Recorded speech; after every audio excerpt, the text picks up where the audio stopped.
Welcome to the World of Eora, a news and lore podcast about Pillars of Eternity and Avowed. I'm your host, Eric, aka Gingerino. Thank you so much for joining me as we dive into the history, lore, and game mechanics for the worlds that Obsidian has created for us.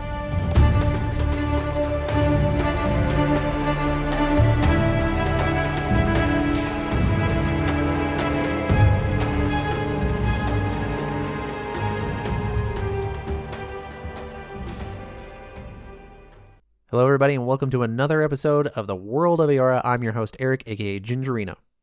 Thanks everyone for joining me on another episode as we dive into the history, lore, and game mechanics for Pillars of Eternity 1 and 2 and the game Avowed. For those wondering why all those games are paired together, it's because they share the same fantasy setting known as Eora. So perhaps if you've only played one set or the other and you're interested in seeing the world a little more, you can explore those other games. Or if you're just listening to this podcast now, you're a first-time listener, first off, welcome to the show. Really happy to have you here. This is a really fun place to discuss the depth of lore that exists within the world that these games are set in, and it's just kind of a place for us nerds to geek out about this kind of thing. But perhaps it'll help you build a character to roleplay within the games, or perhaps if you want to run a game at a tabletop roleplaying game such as Dungeons & Dragons, you'll have the opportunity to do so by listening to some stuff here.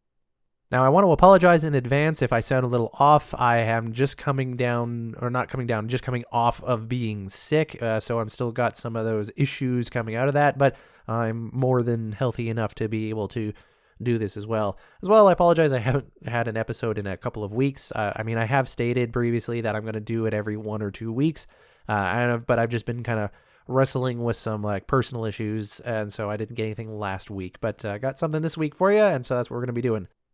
If you are new to the show, this episode will be a pretty decent one to start off with, but I will be diving into a little bit of some of the spoilers as seen in Avowed in particular. So if you are wanting to make sure that Avowed is totally spoiler-free for you, then perhaps consider not listening to some parts of this episode, but I will give you heads up when those parts come up if you'd like to jump off. But that might be sporadic and pop up a couple of times.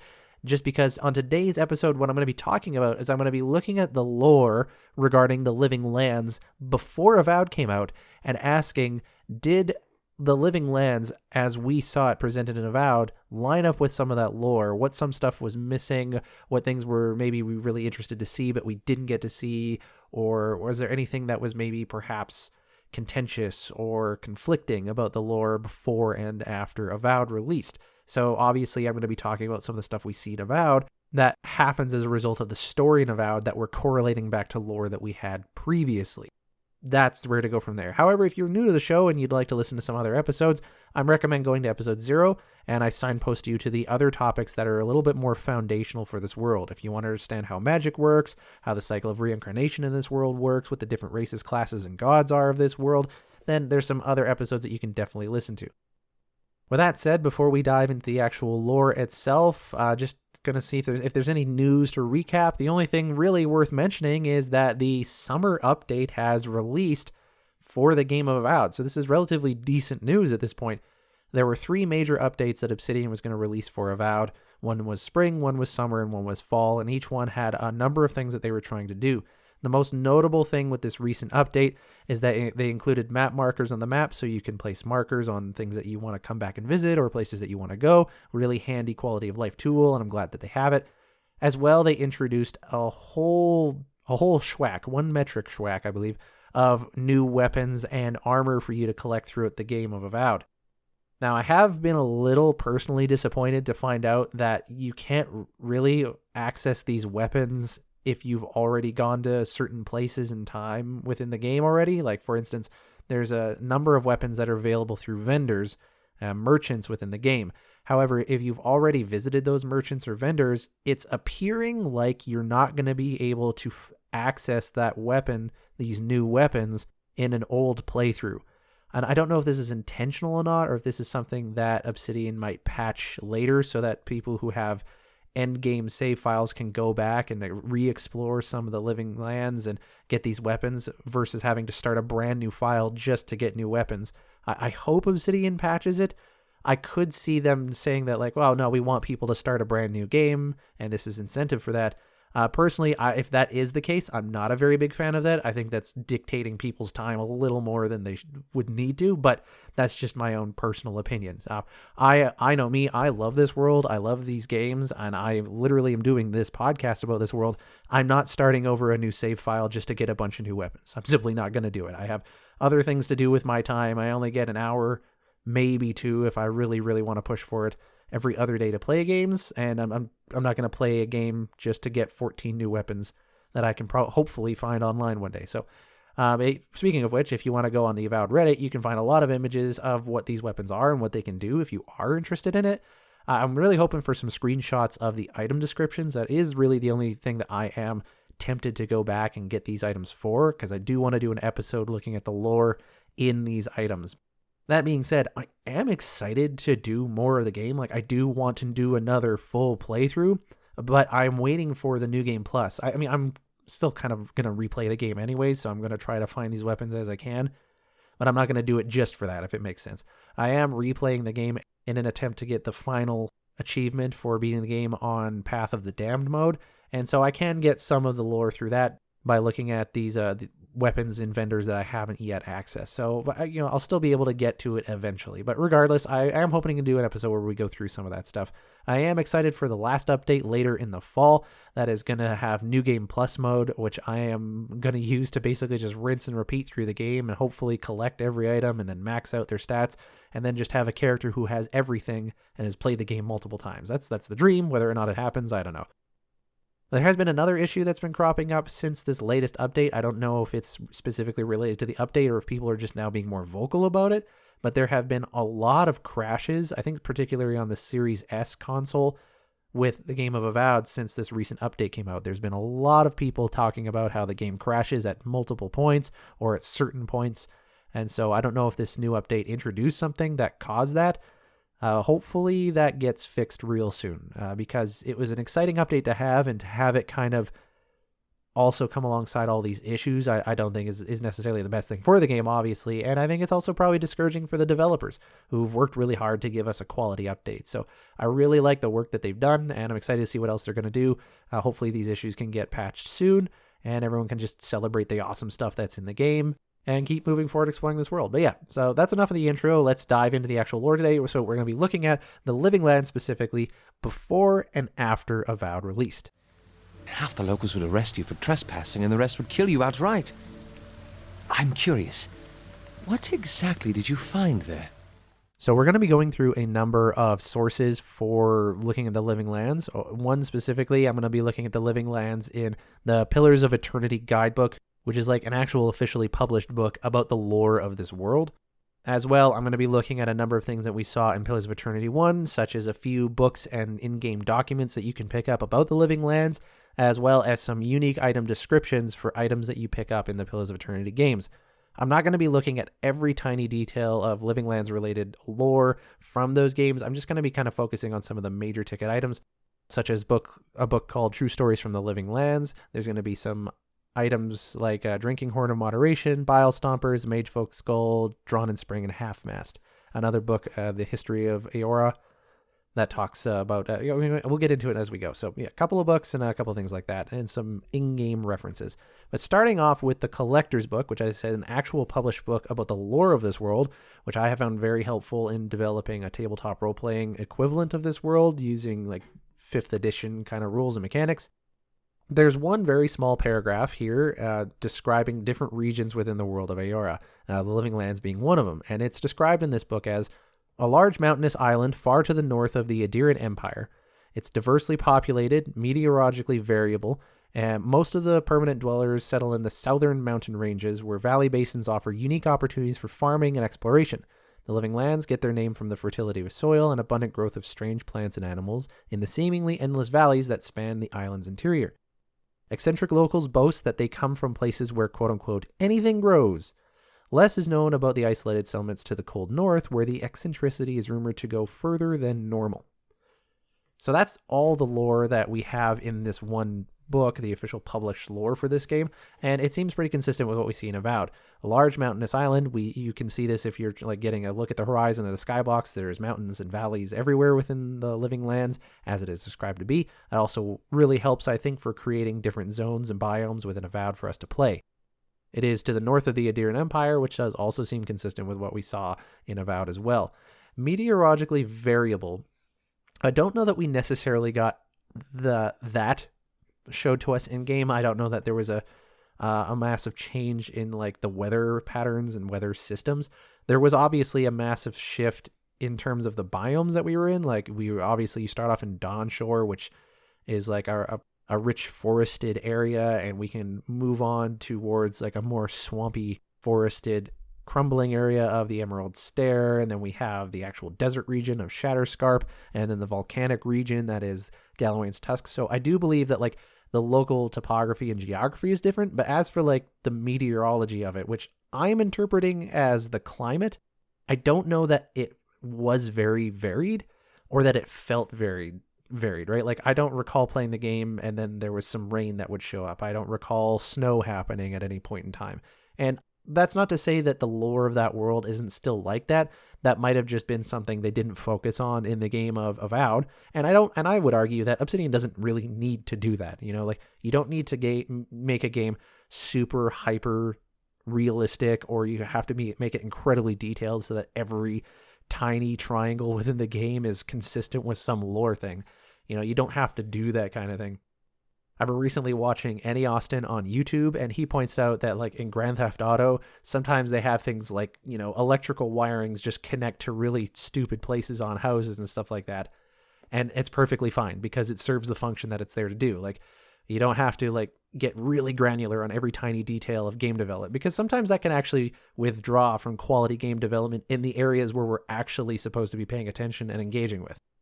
Just because we didn't see meteorologically variable regions doesn't necessarily mean that the climate isn't crazy in the living lands as far as the lore is concerned. It maybe just wasn't a priority in the presentation of Avowed.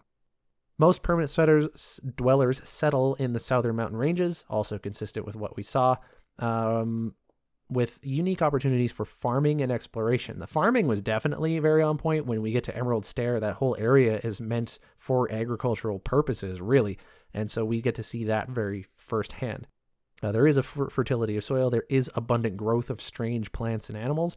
The animals, I would say, are not nearly as strange as I thought. Like we had the mushroom people, obviously, but that has existed in other areas of the world before. The Delimgon are also kind of, you know, odd fantasy creatures. But again, we've seen those in Pillars of Eternity. I'm not sure that there were a ton of creatures and things that existed in Avowed that were like super unique and specific to just the living lands. I'm not saying there weren't any, but like I definitely wasn't getting this impression as someone who came from Pillars of Eternity that there were these new and strange and alien creatures with every single biome that I went to. It wasn't something that's like notably struck me. You know, as I sit back and think about it, I can see obviously differences. I can see some new and unique things. Especially from some of the animals roaming around and some of the enemies that we do face. But largely speaking, I would argue most of the stuff that we saw in Avowed was fairly familiar from Pillars of Eternity.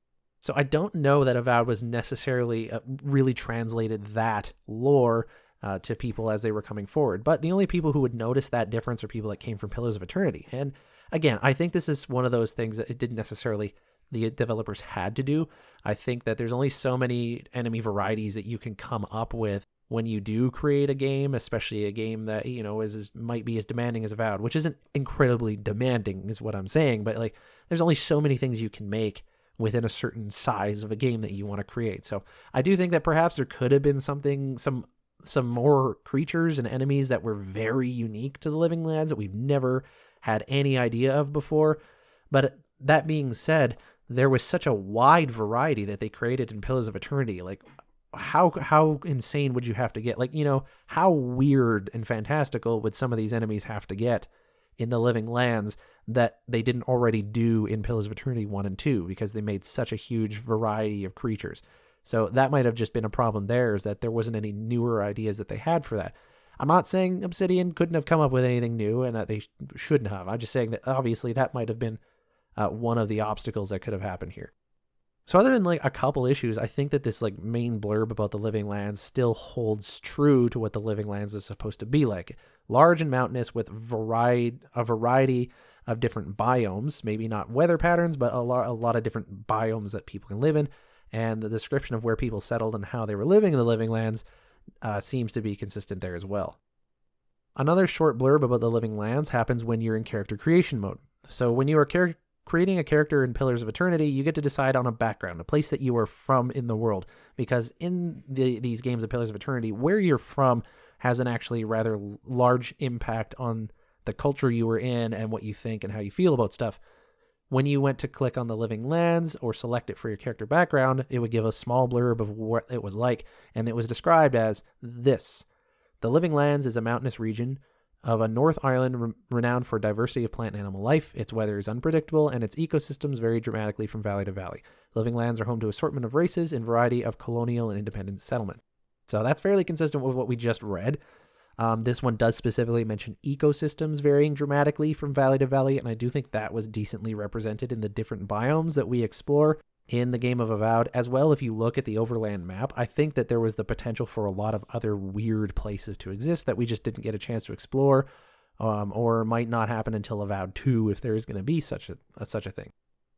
So now I'm going to shift over to the fandom article for the Living Lands. So this is on pillarsofeternity.fandom.com. I do still think pillarsofeternity.fandom.com is one of the best sources for lore even related to Avowed, but the Avowed Fextra Life, I don't know if I'm pronouncing it right, but that website as well has also been pretty good.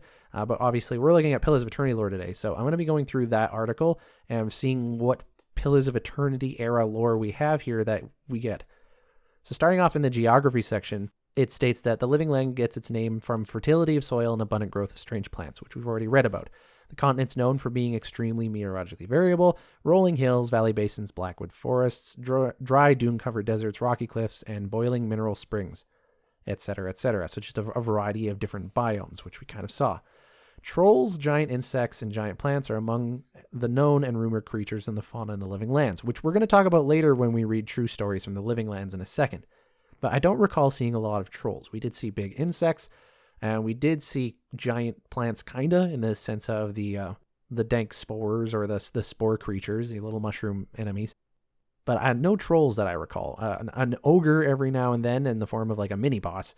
But ogres, again, I think are pretty common throughout the world as well. Societies in the Living Land. The Living Lands are home to an assortment of races and a variety of colonial independent settlements. We do see this.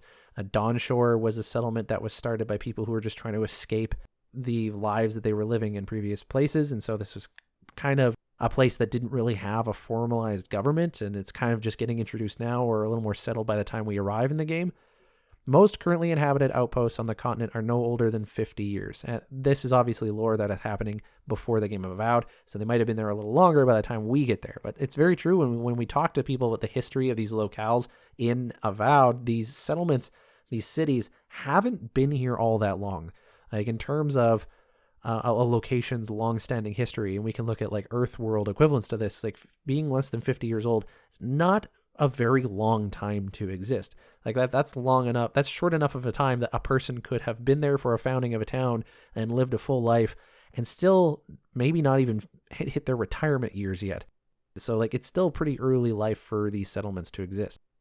Almost every major faction in known Eora have sent explorers to take a claim in the Living Lands. The Aedir to the south have a vested interest in the Living Lands. Avalian Republics maintain a trade post on the island, exporting both exotic cultivations and magical artifacts alike. We didn't really see a lot of the Avalian Republics in Avowed. I noticed that, which I thought was a little odd, because I really thought the Avalian Republics, given how much of a push they're making in the Deadfire Archipelago, another vastly unexplored region of the world, that there would have been some contingency of the Avalian Republics here in the Living Lands making a big splash, like trying to find the big break or something there that they can utilize. But we didn't get a huge influence by them, which is fair, and that's fine. We got a really big look at them in the second Pillars game of Deadfire. I'm just surprised not to see them here.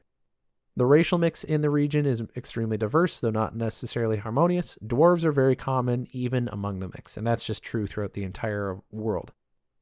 Apparently, and we read this earlier, but I didn't comment on it, that the eccentricity of the local people groups get a little bit more radical or extreme the further north you go away from the shores. And I think this is a little bit represented by going into Galawain's Tusk when you get to meet the Pergrunan dwarves there for the first time.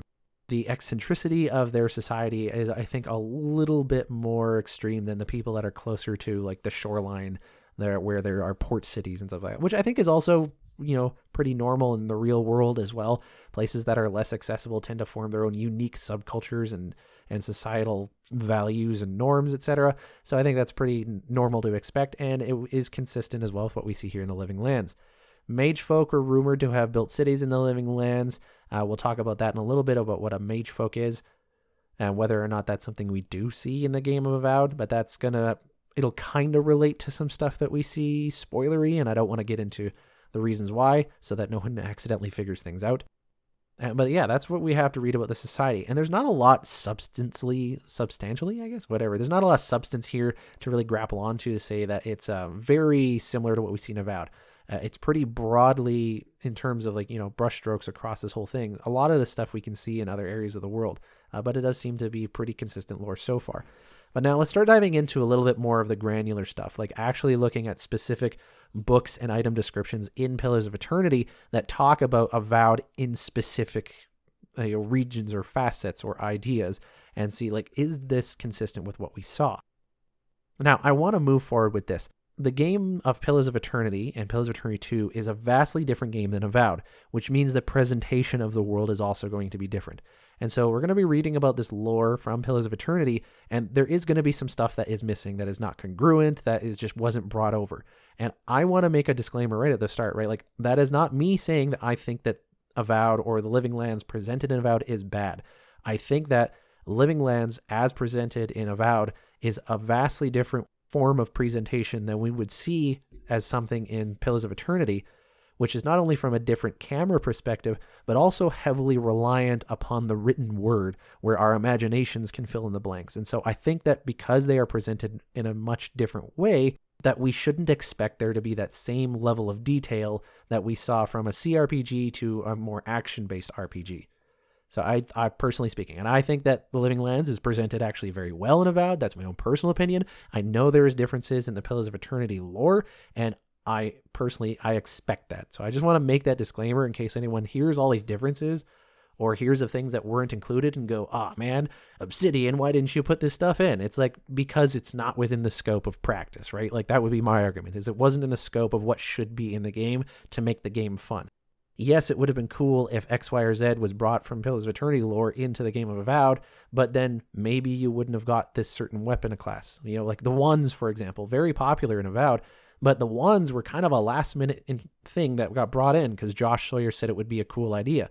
Now imagine instead of doing that, they had decided to bring over this weird breed of cow into the world of the Living Lands so that you could see it as you walked by. Personally, I would much rather to have the Wands than this weird cow we can look at. But you know what I'm saying? So you sacrifice one thing for another. Let's move on. There's this book that you can get in Pillars of Eternity called True Stories from the Living Lands. And this describes a bit about some of the flora and fauna that we can see in the Living Lands. It reads, "Only the hardiest explorers would dare take the long, dangerous trek on the Living Lands. While there is no denying its beauty, the diversity of plant life alone is a herbologist's dreams, the inherent risk is blithely trekking through these pristine hills is more than it should undertake. Let me take a moment to tell you about the land itself. Rolling hills, greenery, and sun. The whole area feels like a succession of hills and valleys, each with its own ecosystem. While that declaration is a tad extreme, it can almost be said to be true. The combination of sun, geographical location, proximity to fresh water, valley depth, and the existence of hot springs have given the Living Lands a wide breadth of flora and fauna. Walk down a hillside into a valley and you will find lush, verdant hills. Climb the next rise and you might see nothing but rock and boiling mineral springs. And the creatures in my travels. I've seen it all, and this place never ceases to amaze me." So before we continue on with the specific things that this explorer saw, I do want to point out one thing that I believe someone at Obsidian mentioned, but I can't remember who, about how the lore of the Living Lands is presented in Pillars of Eternity 1 and 2, kind of from this second-person perspective, or I guess it's not second person, but in the sense of secondhand. That's what I was meant to say. You're hearing a lot about this lore from the perspective of other people. So there is this kind of loophole in the lore of the world of Eora where maybe some of the stuff people write down were exaggerations or just completely not true. And so Obsidian could, if they wanted to, ignore certain ideas as a result. Although I think so far what they presented here is pretty consistent with how they're presenting the world, maybe not in the specifics of it necessarily, but I think that the Living Lands was presented with this idea in mind about these like different biomes and areas within the world. So this person goes on to write about some encounters that they had with different creatures and plants, the first being trolls. I will never forget my encounter with the trolls of the Living Lands. I had just narrowly avoided being consumed by a giant plant, more on that later, and I was running as fast as I can to get away from it. I broke through the crest of the hill, and the valley below is wide, green, wet, and covered with low, thick, branched trees. Vines grew everywhere. Between the trees, across from the tops of them, down to the ground, is a mess of vine and green. Cautiously, I worked my way towards the basin, keeping an eye out for anything suspicious. And it's a good thing I did. So I noticed that not all the trees appeared to be trees. I froze, dropped to the ground in an effort to minimize my appearance. One of the trees moved, lumbering slowly away from the cluster. It's then that I realized it was a troll stepping out from among the group of trees it had been resting against. With a few more steps, I would have walked right into their home. The camouflage these trolls exhibited far exceed any I have ever seen before, and I hope to return again in the future to observe them more. So this is one thing that we didn't necessarily see in Avowed that is mentioned here in this book. Now, this could be because we don't actually go to a region where trolls are plentiful, although I do think that some of this description matches what we see in Emerald Stair. Living Lands is obviously large enough of an area that there could be more areas that look like that. So it could just be that we never went to the region where trolls are more abundant in the Living Lands, so that's why we didn't see them. But we definitely don't really see trolls very much. We see some creatures that I think could be kind of like trolls, but we never really at any point fought against these creatures that camouflage themselves amongst the trees and lumbered around as these giants that we had to take down. So trolls are not something that we really got to see much within the game, and that's fine. Maybe that's something that can happen in expansion in DLC or in Avowed 2 if we're exploring different regions of the world. Insect. While I have never seen them, I have read reports of giant insects in the Living Lands. Centipedes, flies, mosquitoes, and hornets, all 10 times the size you would see them elsewhere. Imagine making camp, you've just gotten everything set up, there's a nice fire pit going by your shelter, something is gently simmering in the cooking pot. You sit down, you finally feel like you can relax after a trying day, you feel a tickling at your feet, insistent and prolonged. Reaching down to brush whatever it is away, your hand comes in contact with something hard, long, and flexible, winding its way around your boot. You look down to see a centipede the size of your arm casually making its way over your feet. You would get out of that camp, wouldn't you? That's exactly what my friend did when he realized he started his fire over a centipede nest.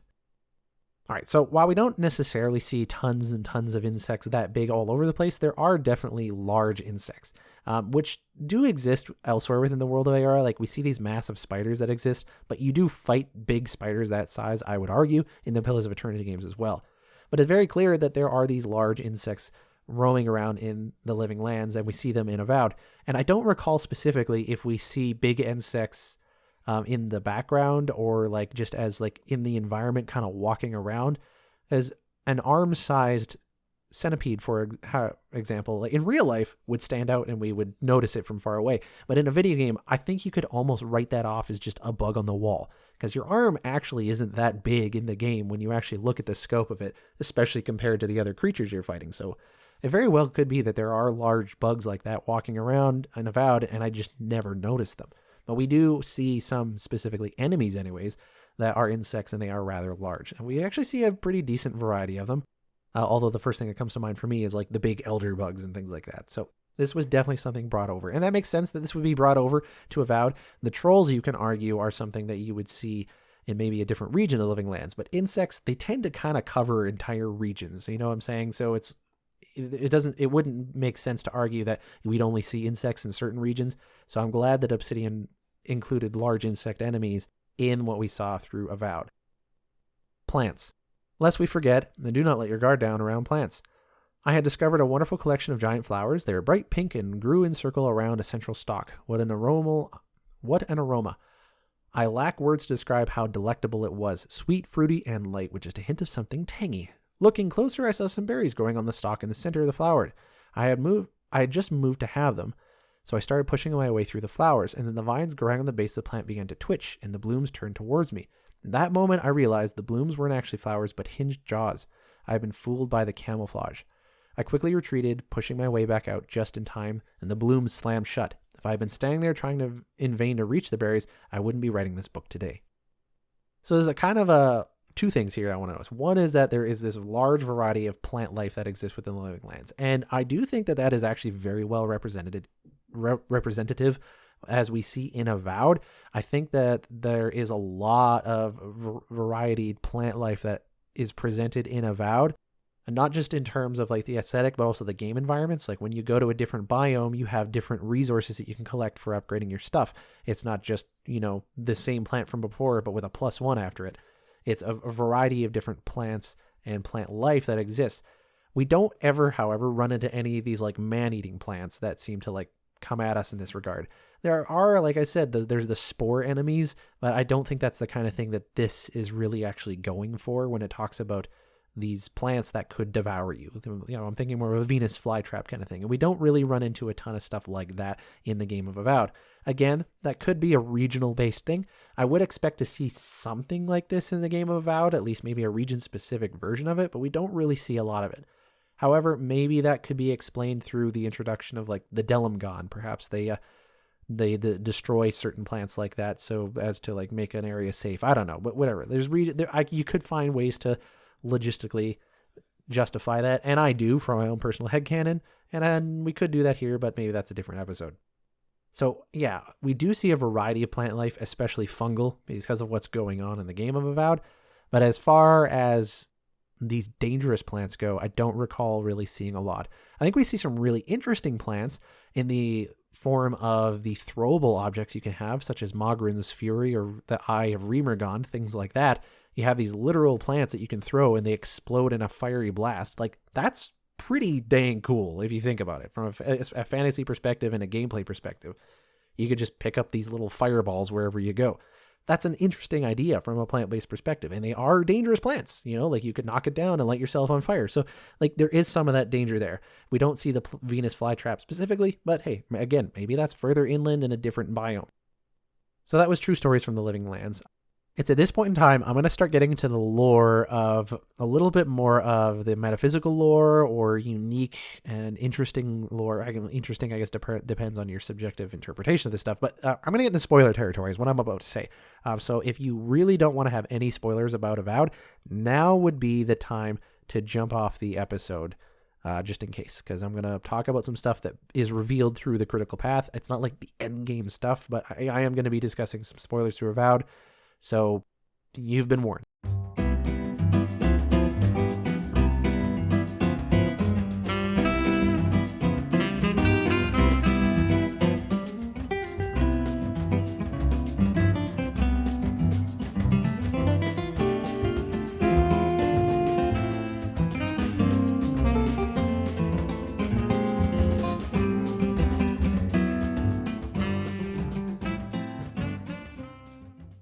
The first one has to do with a book called The History of Eora, Volume 12, The Reclamation of the Living Lands. And to give a little context about what this book is, this is a book that exists in the Forgotten Sanctum DLC for the Second Pillars of Eternity game. And this is one of 16 books that you can get in this game, and you can read a little blurb from them in the item description. The interesting thing about these books is that they depict or talk about something that happened within the history of the world of Eora. Something theoretically within the past, and they were rather large events. They are these big, large standing events that had dramatic implications for the world itself.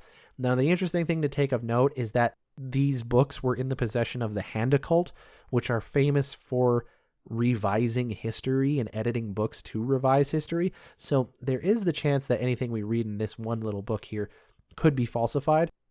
I do like to think that it isn't necessarily falsified because Obsidian put the time in to actually write this little thing out. So I feel like why would they want to write something out that's purposely false? But that little loophole is there if they wanted to use it.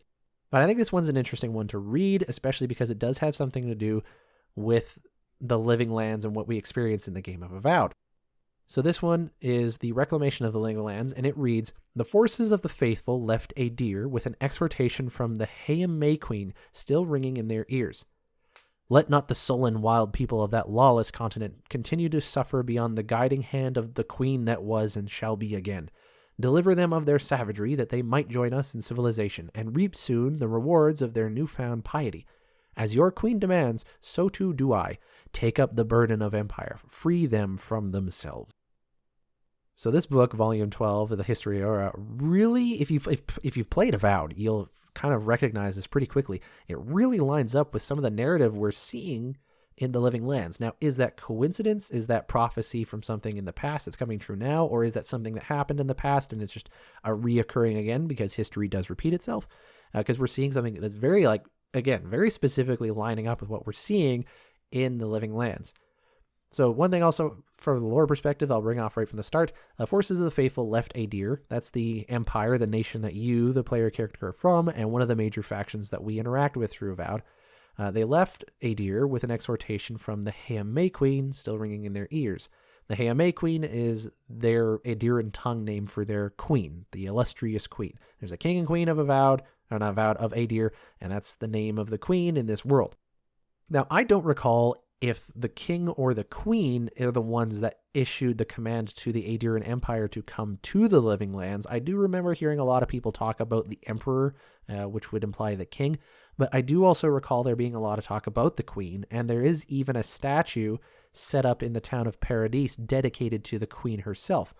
And so there is this idea that the Heamei Queen of Adir sent the people over to the Living Lands in the game of Avowed. And when you ask the question of why is the Adiran Empire here in the Living Lands in the first place, a lot of what we experience in the game of Avowed lines up with what we read here. Let not the sullen wild people of that lawless continent continue to suffer beyond the guiding hand of the queen that was and shall be again, which is Boudica, and deliver them of their savagery.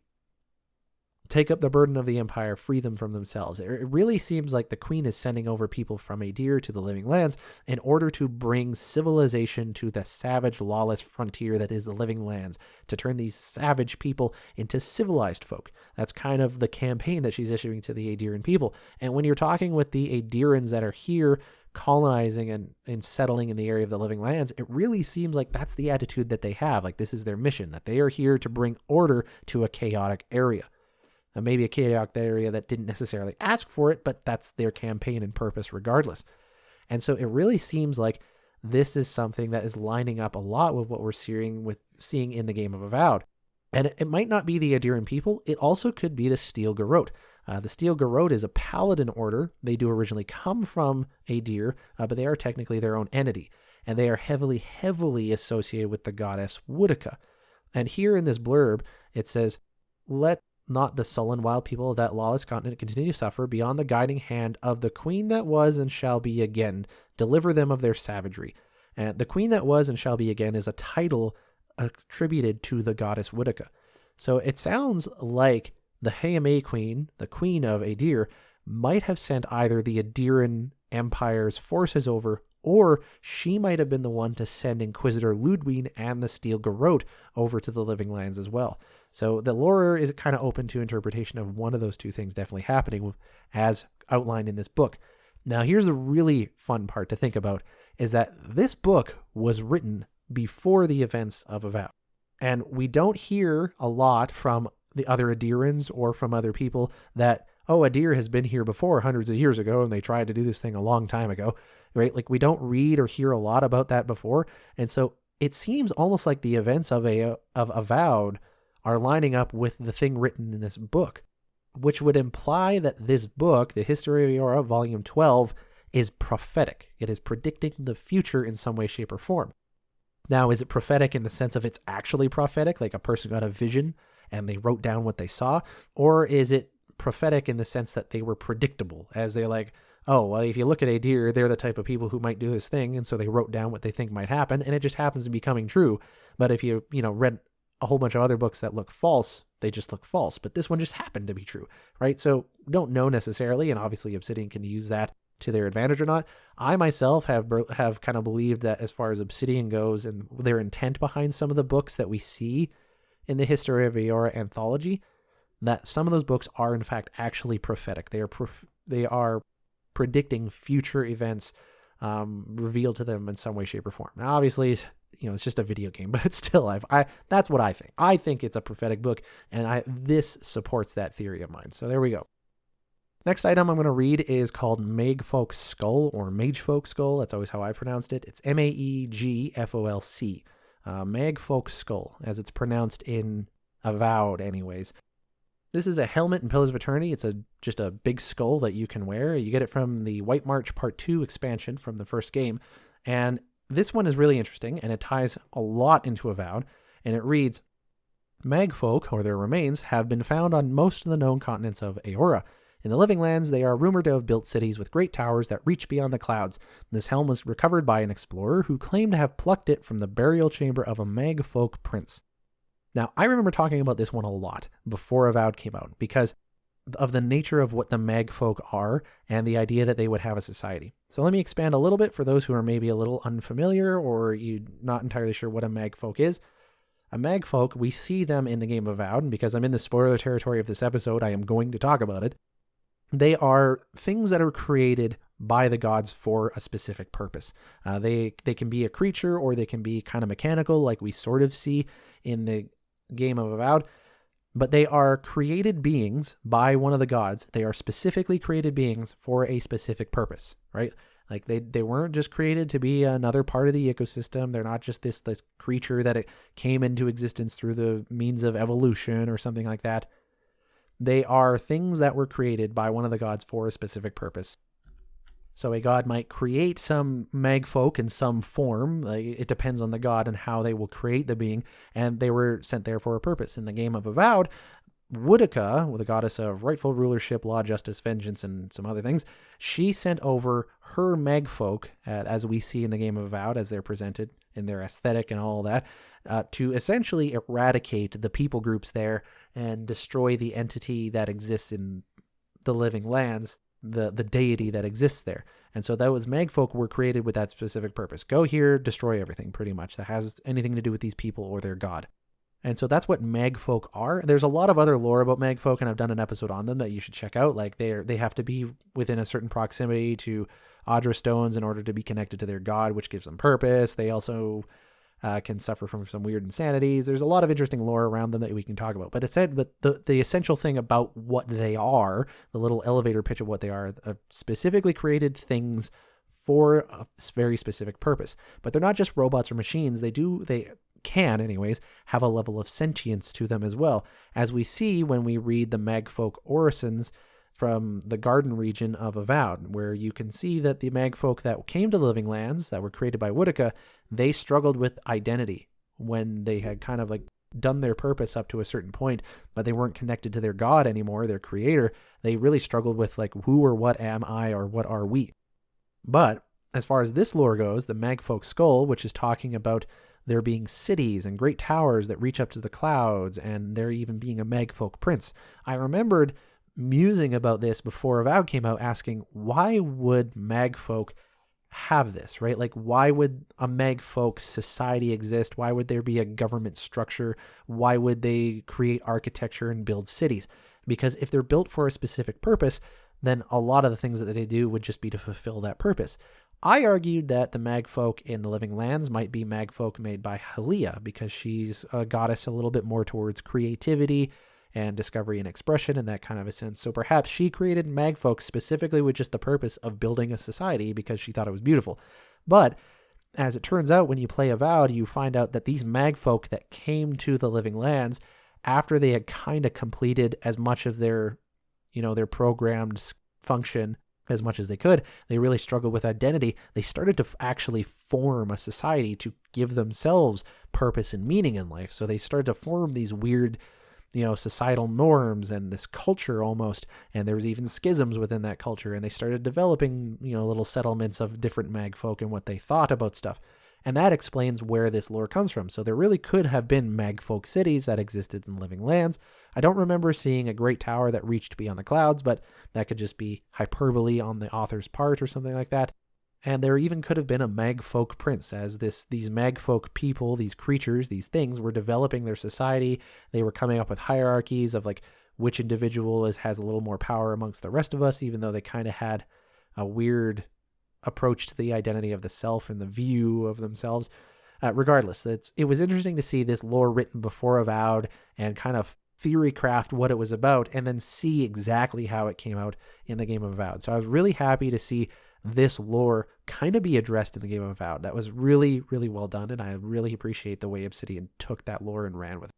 even if we didn't get to meet the Magfolk Prince. Although it could be at the very end of the game, that giant Magfolk that we see, whatever. Anyways, I would really love to have seen that thing in person, maybe even fight it or take it down, but whatever. These last two items, this first one is called Half-Mast. It's a unique poleaxe that we see in Pillars of Eternity 1. It's described as, a legendary Mouse sailor traveled the world seeking adventures and treasures on every continent. And in the Living Lands, he found the oldest tree in the world, a towering specimen that rose into the clouds and spread its branches over miles. Against the warnings of his crew, he took a branch, determined that it should be the mast of his ship, and months later, the ship was found broken and beached in northern Adir with no sign of the crew. Only the mast was intact, and it was whittled down and fitted with a blade. This one I'm not going to spend a lot of time on, but if you've played Avowed to the second last biome of the game, you will notice a giant tree that you can see from miles away, and it looks like it's made out of something ethereal. And I wonder if perhaps this weapon that's made out of this oldest tree in the world, perhaps it came from the same source. Or perhaps there was just a very, very old tree that we see in one of the other regions of the world, or that we haven't seen, in the game Avowed, it's in a different region of Living Lands that this was made from. There were, if you were in the Emerald Stair region and you looked at some of the size of the trees and how they were, especially the ones in the distance, perhaps on the horizon, there are obviously some really large old trees that exist in this game. So perhaps we just never saw this. But definitely we saw signs of the truth of this thing existing. The last item I want to focus on is called Drawn in Spring. Alternatively, we could have also done Sheathed in Autumn, I believe. There are also two weapons that we see in Avowed called Drawn in Winter and Sheathed in Summer that have the same item description. These are 4 unique weapons that exist between Pillars of Eternity and the game of Avowed that all share the same description. And it's a really interesting one to look at and kind of theory craft about. But we're going to be looking at this from the perspective of before Avowed and contrasting it with what we ended up seeing. And so the description reads, a legend of the Living Land speaks of a marvelous and dangerous garden watched over by 4 guardians, Northern Wind, Southern Gale, Western Sun, and Eastern Moon, to protect the garden from those who would disturb its wonders, and to protect hapless wanderers from the ravenous beasts and carnivorous plants within. The guardians diverted travelers with their respective domains, frigid and buffeting winds, glaring daylight, and the darkness of night. 3 would stand alert each season while 1 guardian rested, and it is said that the Western Sun summoned Drawn in Spring each year after awakening from winter slumber. So this is a really interesting one to read, especially as you've progressed to the end of the game in Avowed, because it says here at the beginning of this blurb, the Living Land speaks of a marvelous and dangerous garden watched over by 4 guardians.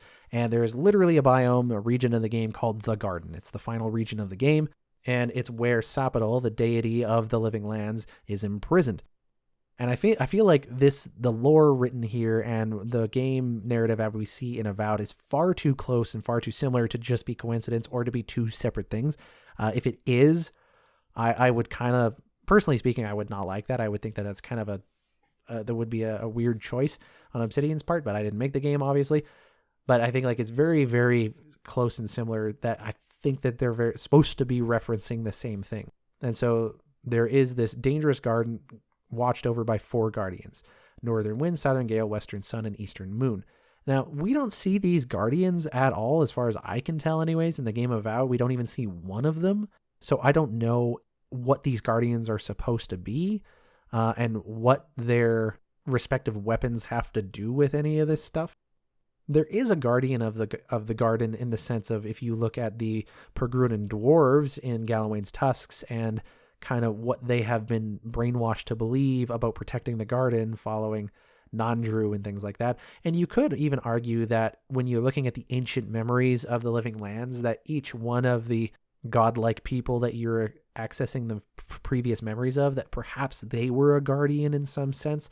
So we could look at it from that sense, because this is written almost in a mythological way. So it might not actually be this literal cycle of these 4 guardians where 3 are awake and 1 goes to sleep every now and then. So it might not be literal, but who knows? This is a fantasy world, right? I do think it's interesting that it says at the end here that the different guardian unearthed a certain weapon. So for example, in Drawn in Winter, it says the Eastern Moon unearthed Drawn in Winter each year after the last autumn winds had died down. And I think that that's very interesting, especially when you consider how you get that unique weapon. Drawn in Winter is a unique axe that you get in Avowed, and it happens when you go to the ancient memory and look at one of the earliest historical memories of the Living Lands and some of the things that happened there. And then immediately after viewing that ancient memory, you turn around and this axe literally comes out from underneath the water, but you could almost call it unearthed, and it sits upon this pillar. And I've always thought that was kind of odd. Like, why did this thing all of a sudden activate, right? Like, was it connected to this ancient memory somehow? Did you step on something that caused this thing to come out? Why was this axe put there in the first place? How was it made? Who made it? Like really, when you start to think about it, it's really odd how that axe just sort of comes out of nowhere after you view this very ethereal and non-substantive matter that is the previous history and memories of this location. And so it almost lends a level of credibility to this thing of like, perhaps there is something about this world that is guarding the garden. Now, I don't know what that would be, because the only entity that I know of that would have that kind of a personal authority and agency is Sapidal, who's imprisoned, and they want you to find it. And is that maybe why she gave you the Drawn in Winter? Maybe she summoned Drawn in Winter because she's the guardian over the garden? I don't know. Maybe that is the case. So she is Northern Wind, Southern Gale, Western Sun, and Eastern Moon. All of those guardians are really just one being, and Sapidal just rests different aspects of herself in different seasons of her life. Who knows? This could also just be interpretations of people creating legends of things that they've experienced in the living lands, or it's oral history passed down from a different society. But we don't actually get insights into who wrote this stuff or where it came from, and so it's very mythological and it's very mysterious. And personally speaking, I'm really intrigued about this, especially since we do go to the garden. We do get the weapon of Drawn in Winter. We also get the weapon of Sheathed in Autumn, but we take that off of someone who looted it. So how did they get it? That's something I'm really interested in, and we don't really get to explore how this mercenary type person ended up getting one of these legendary weapons that exist within this world. It says that it was meant to protect hapless wanderers from ravenous beasts and carnivorous plants within the garden, and I don't recall seeing a ton of that stuff, but again, I don't know how much room Obsidian had to create a lot of unique plants and animals within the game itself. The last thing that we're going to look at today before we close this off is not an item description, but it is an off-screen adventure called The Glass Tree. And I've talked about this before. I've even kind of did an episode about it. So this is when you're playing Pillars of Eternity, you can send companions to do off-screen adventures in your name, and so they'll complete these adventures and come back with loot for you, and you just get to read about it. That's all that it is. And there's this one adventure that you can send one of your companions on about a hidden valley in the living lands where fantastic creatures are born straight out of the ground and new plants sprout and bloom every day. Some people claim that it's sacred to the gods themselves, because that's where all Kith and Wilder came out of the primordial element. The interesting thing about it is it describes a breathtaking, enormous glass tree with branches that reach across the valley and end up in the clouds, which is a very, very common motif I'm noticing in Pillars of Eternity lore with living lands. Very tall things getting into clouds, whether it's Magfolk towers or old trees or glass trees, But you have this glass tree that is extending up into the clouds, and its base is guarded by a foreboding helmed warrior clad head to toe in glittering armor. So you send one of your companions to the living lands to reach this fabled Valley of Glass. And apparently, they find it. They discover that the legends have exaggerated somewhat. The reality of the valley was breathtaking. It contained flora and fauna that haven't been seen in other worlds, and things like that. There were great lumbering beasts and terrifying winged creatures that flew so high they seemed to disappear into the clouds. There's that motif again. But some of it was still obviously exaggerated. But at the heart of it all was a great glass tree. So the companion examines it, and it becomes obvious it wasn't made of glass, but actually it was a fascinating kind of clear wood bearing transparent sap along its great trunk and its branches.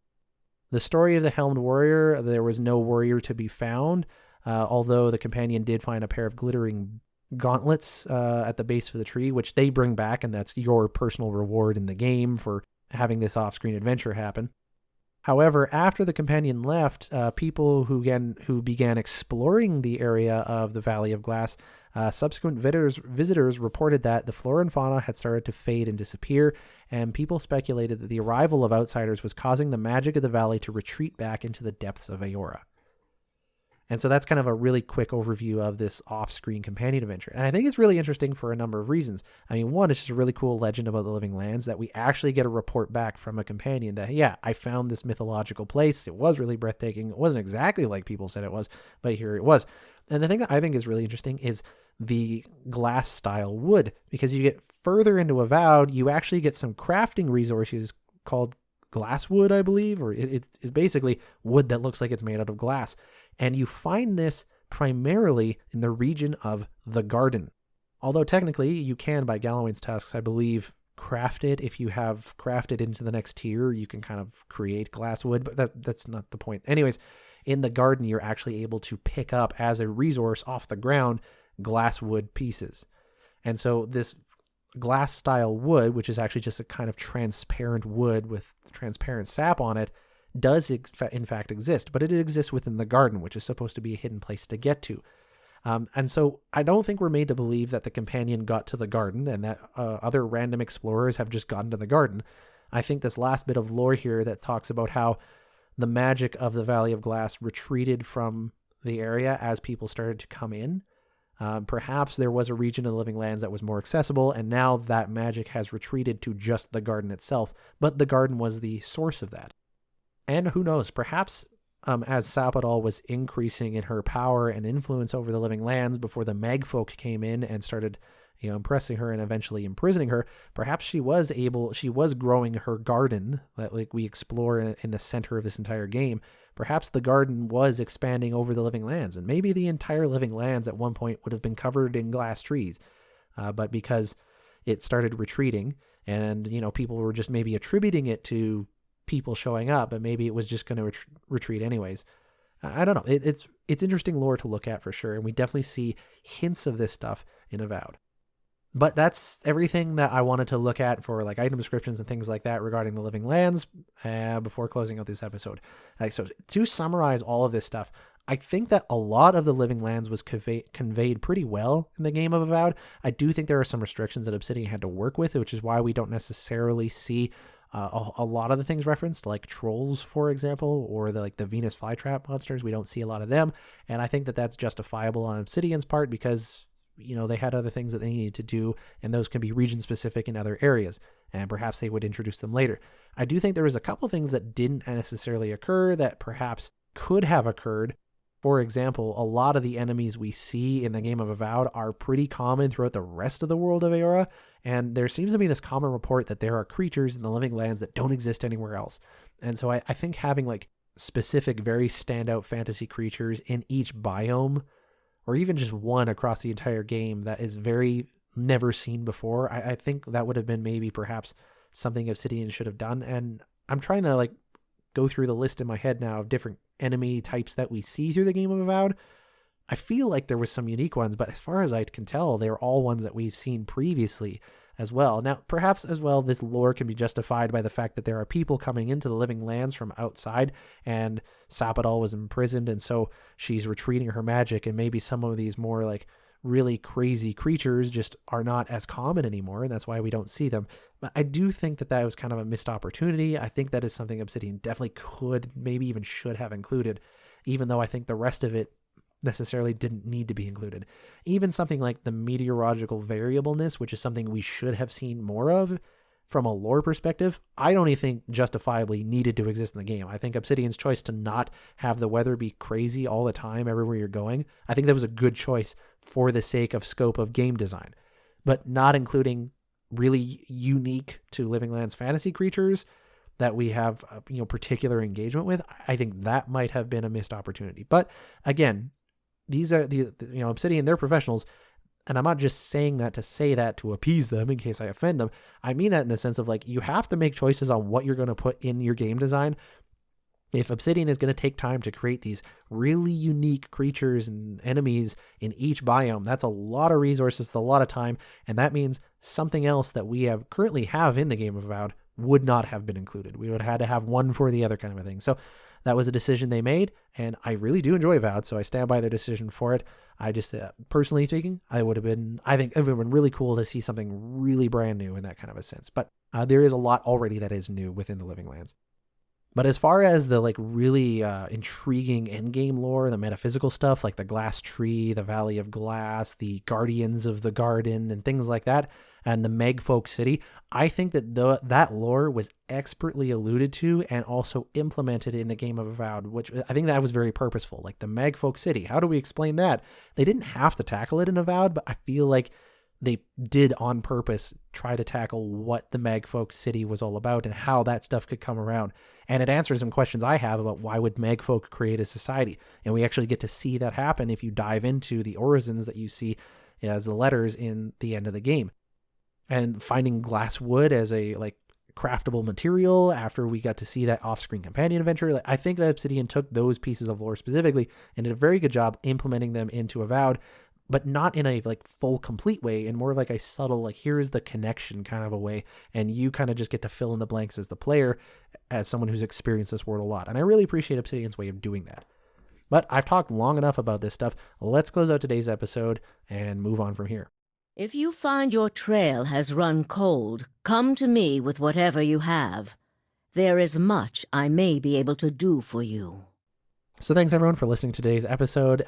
This went on a little longer than I wanted it to be, but that's whatever. It is what it is. So I hope you enjoyed today's episode. I know a lot of it was kind of recycled content because we've talked about the Living Lands, I think, for 3 episodes now across this podcast life in great detail. But I wanted to do this kind of contrast and comparison of like, what did we read and see in Pillars of Eternity versus what did we experience in Avowed? And obviously, looking at it, there was a lot of major differences in certain areas of what we were presented with in Pillars of Eternity that we didn't see versus what we did see in Avowed that we weren't talked about a lot in the Pillars of Eternity games. Like, for example, I think there is a lot more societies and settlements in the Living Lands that people would be commonly aware of than we know of in Pillars of Eternity, and none of those were ever expanded upon. That being said, though, obviously Avowed came out in development after Pillars of Eternity. They would have no idea about, Thirdborn or anything like that, or Emerald Stair in Pillars of Eternity. I definitely think a huge contingency of Animancers leaving the Valian Republics and then moving to the Living Lands. I definitely think something like that would have been mentioned in Pillars of Eternity explicitly and outright. And I don't recall seeing any lore in Pillars of Eternity 1 or 2 about a mass exodus of Animancers from that region of the world moving to Living Lands. But again, you can't expect, there was no mention of it because it wasn't an idea yet, right? So I didn't compare in that direction because that kind of feels unfair. But we definitely saw a lot of stuff mentioned in Pillars of Eternity that was, and I was really excited to see that. So interesting take on it, but I hope you enjoyed it. If not, send me an email, worldofeora@gmail.com. Tell me how much you hate this episode. But if you liked it and you want to expand on anything else, or you have any other questions or comments or something you would have thought was worth mentioning, send me an email, worldofeora@gmail.com. Love to have discussions about this stuff with you guys. If you're interested, follow me on Twitter @worldofeora. I mostly just post updates when episodes are out, but that's also another way to reach out to me. If you want to support the show, you can do so at ko-fi.com/worldofeora.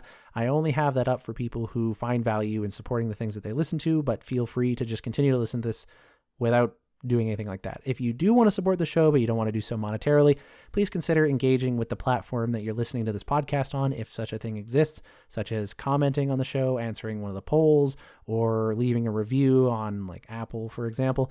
And it helps the algorithm spread this show to other people who listen to like podcasts that you enjoy. And that helps other people find it. Otherwise, the last thing to mention is just like what I've been playing lately. So if anyone else has been playing similar things, we can talk about it. Although, honestly, I haven't been playing a lot. I've gone through a kind of mental health crisis lately. And I'm also actually kind of in the middle of it. But today has been a fortunate day where I'm actually feeling a little bit better.